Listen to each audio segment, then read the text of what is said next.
Welcome to the show. Each subject is permitted to select 3 items. There's no set subject they must talk about. A person in 30 minutes. Enjoy. Camera's rolling. Can you say your name, your occupation, and age? Valerie von Tungeln, filmmaker. I'm 22.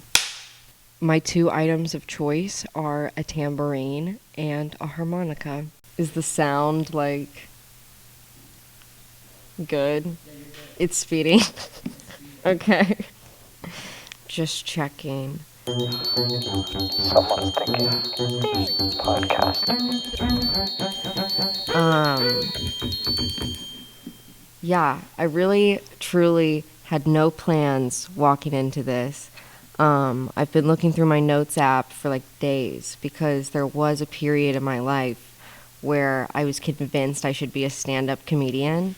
And so I was like, I should definitely read you some of these horrible, horrible jokes that I've wrote. Because there's so fucking many. I bet I have 400 or 500 notes in my phone. It's stupid. But yeah, I just saw one that was this fake fanfic that I wrote between Taylor Swift and Zac Efron that was based on this YouTube video of a goth dancing. And she said, how to dance goth, that was the music video. And I watched it and was obsessed. I was like, this is so fucking funny. And then I just immediately wrote this fake fanfic right after. And I'm going to read it, and it's really bad. But I'm trying to find just my normal bad jokes that I wrote before we get into how terrible that one is. Oh, actually, let's read a comedic poem real quick that I wrote. That's also terrible. I wrote this when I was 18 at 2:42 in the morning. It's called Kitchen Nightmare. When he asks if I like his meat, I simply say, yes, chef. When he asks if I like it raw, I simply say, yes, chef. When he asks if he can eat my punani, I simply say, yes, chef. Bon appetit. Okay, anyways. We're still looking for my jokes that I wrote. Just saw that one and it's perfect. So, oh my God, there's the insane fanfic. I can't do that quickly. I mean, that one was bad, but I can't do that quickly. This one's good. This was a retelling of me in senior year reading for fun, which was a stupid fucking elective that I had to take because they wouldn't let me take anything else. Anyways, this note says, senior year reading for fun class. Girl's house burned down. Nothing was left. Obviously sad. My teacher, after telling us this, said, turn to your neighbor and say something you're grateful for. So I turned to the girl next to me and said, my house. She didn't laugh. And it did hurt my feelings. Oh, here's another note. So I had the idea, because I have the same birthday as Joseph Stalin, December 18th. So I had an idea that I could have a communist-themed, birthday party. So every guest would have to, bring something to share with everybody else. So, it could be, a gift, but, you would have to be able to share it with everybody else. That was the contingency. I haven't done it yet, but that is upcoming for sure. That one's coming.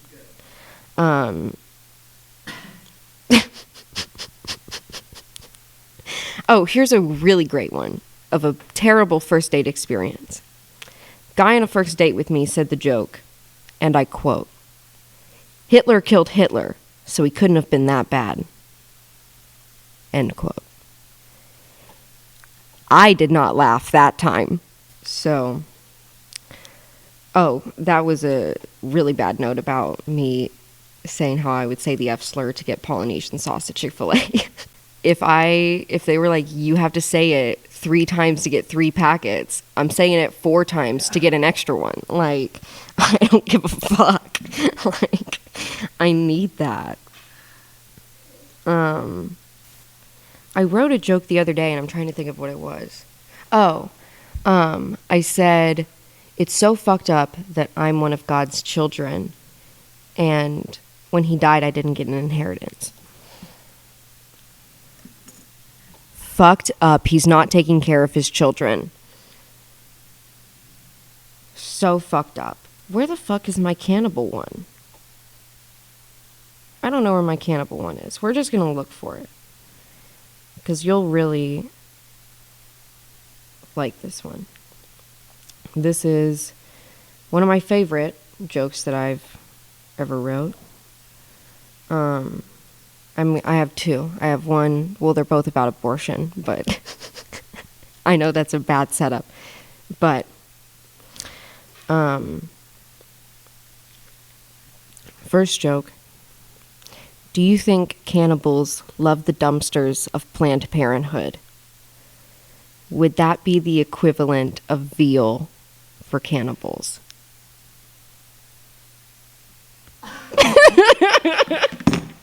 Okay, my other joke that I had in relation to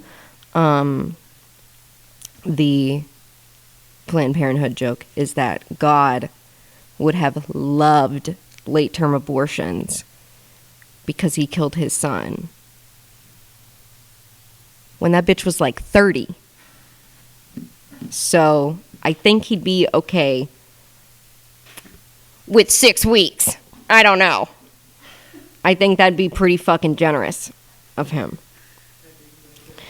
Okay. Now, normally, when I read this note to people, this is the note about the fake fanfic. Normally, when I read this note to people, they do not laugh. And it makes me very uncomfortable because I think it's very funny. I think it's bad. I mean, I'm not going to sit here and bullshit around. It's bad, and I wrote it to be bad. It's not meant to be serious in any manner of that word. So, the setup is that YouTube video. And so I'm going to preface this by a little context history. So in this YouTube video of this goth woman, she's decked the fuck out, like hair up, you know, and there are certain dance moves that she's doing. One is specifically called the question mark, where she just comes on screen and she's dancing, and literally the only title for it is just question mark. Then there's another one where it was called picking curious fruit. This was a dance move, and it was literally her like picking from a tree. So that is the setup too.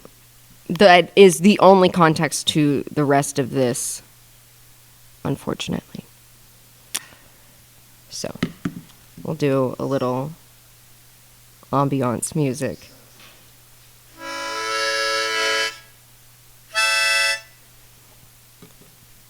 I was in a goth nightclub performing my black magic in the black bathroom, wearing all black, and the lights were all turned out. My spiked hair touched the ceiling, and no skin showed through all my piercings. Black Veil Brides was playing loud as possible, and I could hear someone rapping Eminem. I was at peace. This is home. Suddenly, a man walked into the bathroom, but I couldn't see him since I was sitting in the dark, because if I was exposed to light, I would turn into dust, in parentheses, due to being so white, in parentheses. I could smell his scent since I was part wolf and also part bat, so I used my goth echolocation trademarked to find him. Quote, "Wow, you smell like death," end quote, he said to me. I could already tell my brand new $500 striped black skirt was going to be ruined as I felt my curious fruit start to become ripe. He began to dance the question mark, and I knew we were going to pick fruit together. Quote, "Who are you?" End quote. I asked him, even though my dark magic and Satan told me who he was. Quote, "Zac Efron."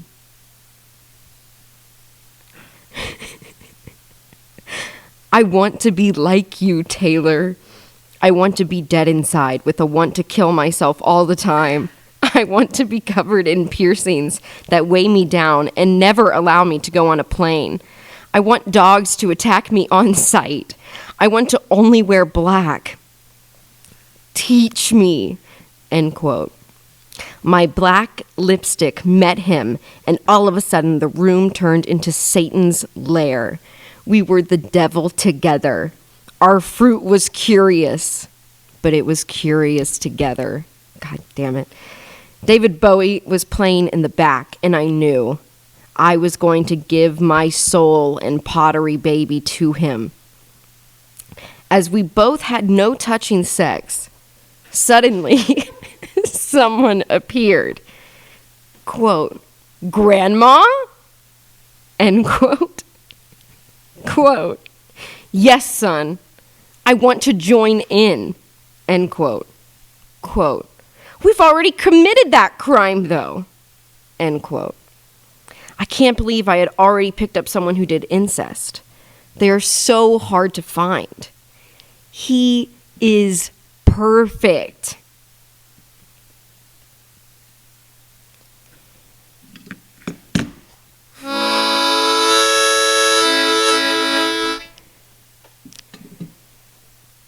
Horrible. That's the only word I can think to describe what I just read. I bet I was like 14 when I wrote that. Or 15. 22 now. And I still think it's funny. And I still read it to people. And many people still don't laugh. I'm like, what the fuck? So...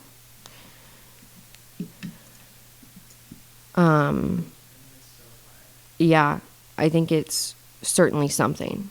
That's for sure. So that's a look into my past.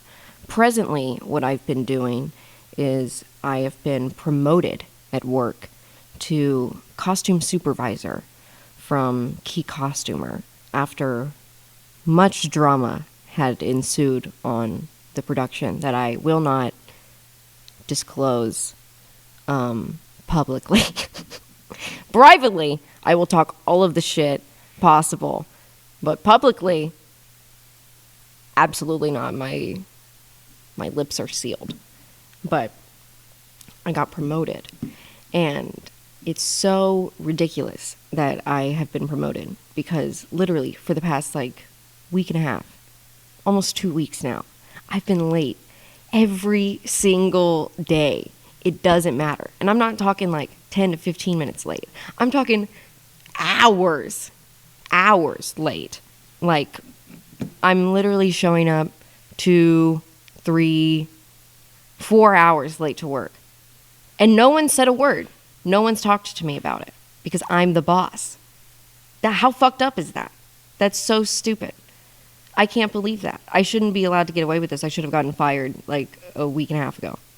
And then last night, the producer was like, "I'm so glad that I'm working with you." I was like, dude, I'm committing time theft every fucking day. And you're lucky to have me? Great. I'm going to continue doing this for forever. I mean, definitely until I die, which hopefully is at the ripe age of 45. Because I just feel like I can't get to an age where there's a possibility of me not being hot anymore. Because that's when in my brain, I gotta go. The moment I stop being hot is, I don't have anything to live for. This is stupid. Why am I here? I don't care if that's vain. It's just how I feel. just how I feel about the subject. So anyways, the submersible. No one needs my commentary. But I will say they are the most dead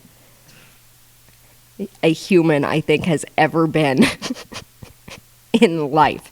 Like, I yesterday was racking my fucking brain trying to figure out how dead another human has been in history. Like, that's been, like, scary like that. That's been, like, so insanely tragic.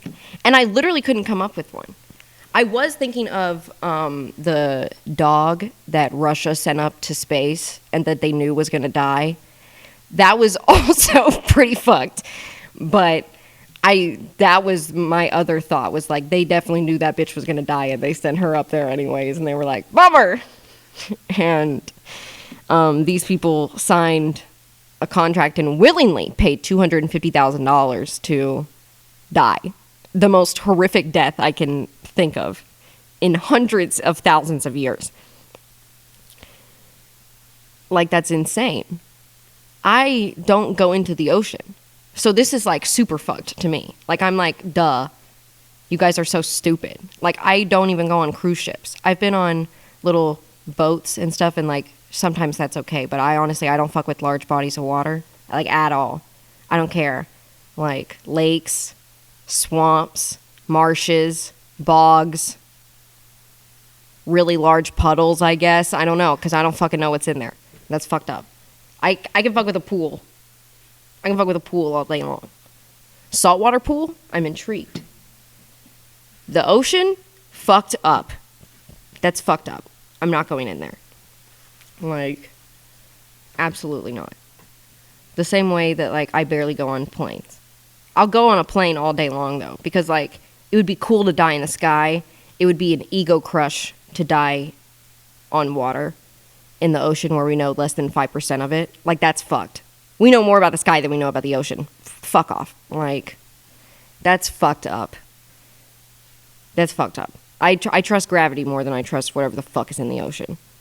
Like, and God will do me in when he fucking pleases, which hasn't been anytime soon, even though my grandma begged for it day in, day out. She'd be begging for God to hit me with a bolt of lightning. One time we were at dinner. This was bad. One time we were at dinner, and I kept talking. And I was bullshitting, naturally. It's all I fucking do. And I kept saying, oh my God. So I grew up Oklahoma, Christian, farmer, conservative family. So saying, oh my God, is basically like committing about 19 murders in front of all of them at once. So I kept saying, oh my God, at dinner. And she finally, like, she about stood up from her seat. And she was like, if you say that again, I hope God hits you with a bolt of lightning. And I immediately went, then let's wait. In front of my whole fucking family at this dinner. That was like the equivalent of, like, we're at Red Lobster or something. And I said, then let's wait. She shut the fuck up after that, let me tell you what. Then she was dead within a year. So I fucking won. At the end of the day. Sorry, Betty. I'm still fucking kicking. Guess what you are? Dead from brain tumor. Dead from brain tumor. Me? Clean. Sober living. That's a lie. But by comparison, I have no brain tumors. I have 0. You know how many she had? Enough. My family is definitely going to be like, dude, fuck you. But, like, I don't know. Maybe by the time this gets released, my grandpa will also be dead. So then I won't have to worry about that one either.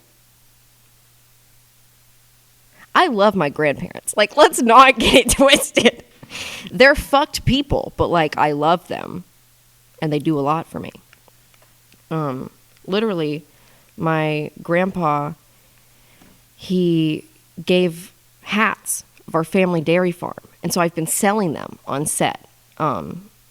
because they're snapbacks, and so they look fucking terrible on my head. They make my head look fucking ginormous, like I'm wearing a helmet. I was like, if everybody has snapbacks and they're on like this, and you can come up and you can hit the top of their head and not even touch their head because there's that much fucking space, I'm about to start bopping everyone that I see that has a snapback on the fucking head. And I'm not even going to hit their head. That's so fucked up. There shouldn't be that much space in a hat. Baseball hats for the win. Anyways, so I've been selling these hats on set. And yesterday, I sent a picture in my family group chat of my coworkers in the hats. And I was like, they want to buy some more. And my grandpa was like, Val has sold 2 hats. That was his only contribution. He didn't like the picture. He didn't say anything about that. He just said, Val has sold 2 hats, which I told him privately that I sold 2 hats. So I don't know why the fuck he's going in the family group chat fucking flame me like this, but whatever. Yesterday, my family was also, apparently, at the National Milking Shorthorn Association Conference in Norman, where these family dairy farm hats were also a fucking hit, naturally. I remember the first time I went out to my family's dairy farm.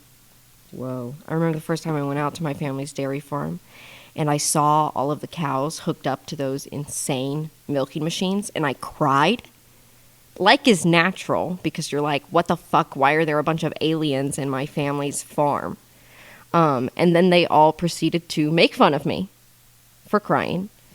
And then were like, they don't feel anything. Lie. Duh. It's like they definitely have like receptors to like feel shit. So I'm going to say that they do. But, you know, c'est la vie. Am I fucking right? So anyways, Barbie and Oppenheimer. Am I fucking right? I keep asking people at work about this. And so many people are like, you know, I only give a fuck about Oppenheimer. Oh, I only give a fuck about Barbie. I will take any excuse to go see 2 movies in one. Because I'm going to pay for 1 ticket in the morning, and then I'm just going to waltz my way in to another fucking theater. Like, AMC doesn't need my fucking money. Nicole Kidman doesn't need my fucking money. I quote that shit, though, to be honest. We come to the movie, like, you know, what the fuck? Like, heartbreak feels good in a place like this. I'm just obsessed with it. She's so bad. There was a tweet forever ago. I don't know how chronically online you are, but I'm unfortunately very chronically online. There was a tweet, oh my God, probably like a year and a half ago, of this person who was at this screening, and I don't remember what fucking movie it was for, but someone at the screening had printed out a script of Nicole Kidman's like monologue for the AMC commercial and handed it out to everyone in the theater. Mind you, there's only like 5 people in the theater in this tweet. And then when the commercial, like they were like, stand up and say it when the commercial comes on. And so the people who handed it, there were 2 people who handed it out. They were the only 2 people, fucking naturally, who stood up and recited the Nicole Kidman AMC monologue. And I think about that constantly, how fucking gay that is. Oh my God, like, get a grip. Like, it's Pride Month, and I'm still like, wow, you're making me violently homophobic, and I'm gay. Like, that's fucking crazy. Speaking of being gay, actually, this is the part that you should cut out. Now, we're going to run that back. Speaking of, I have my first girlfriend. Isn't that so wonderful and amazing? Isn't it just perfect? So, That's been insane. It has been a weird thing to grapple with, my like newfound jealousy of straight men, because I'm like, they're not fucking worthy. This is crazy. Like, now when I see an ugly straight dude with a woman who's like even moderately, like, they're all women are beautiful, but like, I'm like, dude, fuck you. What the fuck are you doing? Like, there's no way you know anything. You don't know anything. Like, that's crazy. I barely know anything, but now I know something. And now I know they don't fucking deserve that woman. That's crazy. I'm like, I'm scared. Now I have like newfound retroactive like jealousy. Because I'm like, wow, they've been doing this shit for years and I've been stuck with what I had? This is fucked up. Grass is greener on the other side. I'll fucking tell you that much. Like, grass is fucking greener on the other side. But I don't know. Relationships are hard. I would know. You can look at my keyed to shit car and it will tell you perfectly that I know that relationships are hard. Speaking of my car. So my car got keyed to shit by my last partner. With 2 misspelled words on it, fucking naturally. And 1 spelled right. But because the other 2 are spelled wrong, everyone assumes that the third one is also spelled wrong. So now it's a joke between my friends and I to just pronounce it as wrong. So I'll paint the picture. So my soccer mom SUV car. Hood of the car. L-I-E-R. Liar. Close. 1 letter off. Driver's side door. All the way down to where you put the gas in. Like, all the way across the fucking doors. Manipulator. M-U-N-I-P-U-L-A-T-O-R. Passenger side. Across just the 2 doors, because they were nice enough to not extend to my other fucking panel. Fake ally. That's the one that's spelled right. But everyone looks at it and they go, fake alley. Because the other 2 are spelled wrong, it would just make sense. So we've been calling my car the manipulator mobile since it's gotten keyed to shit. And I have a mile tracking app now for work, and it said add a vehicle. So I put in my car as the manipulator mobile. And like, I'm going to wrap the car at some point. Like, the car will get fixed. But right now, I just drive around in shame and anger every time I get into it.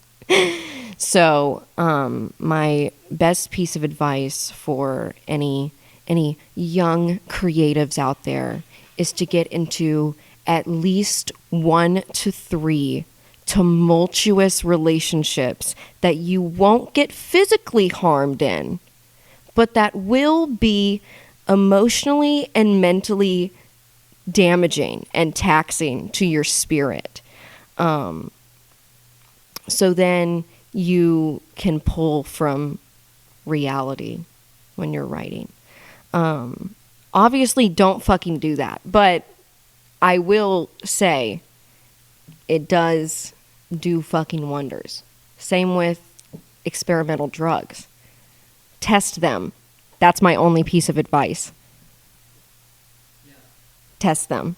My last piece of advice would be read over contracts, especially when you are paying $250,000 to get into a death contraption willingly.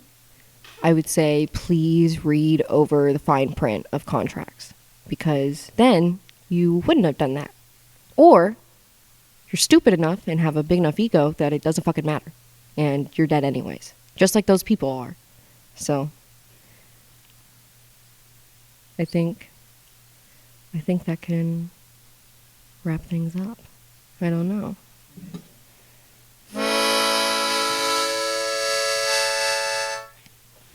Someone's thinking podcast.